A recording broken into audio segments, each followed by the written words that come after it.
আসসালামু আলাইকুম গাইস, কেমন আছেন সবাই? আশা করছি সবাই ভালো আছেন। দেখুন ভিডিওটা, একজন বাবা তার সন্তানদের খুশি করার জন্য কি করতেছে।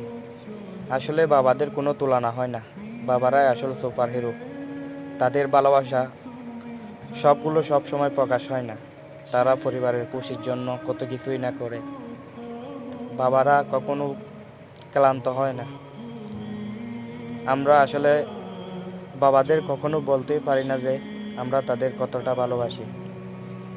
তো ভিডিওটা দেখুন আর বাচ্চাগুলোর আনন্দগুলো দেখুন, হাসি খুশি মুখ, বাবাকে দেখতে পেয়ে, তা বাবার উপহার পেয়ে তাদের হাসি মুখ আসলে দেখতে অসাধারণ, সত্যি মনোমুগ্ধকর। বেঁচে থাকুক পৃথিবীর সকল বাবা। সবাই চ্যানেলটি সাবস্ক্রাইব করবেন ভিডিওটি ভালো লাগলে।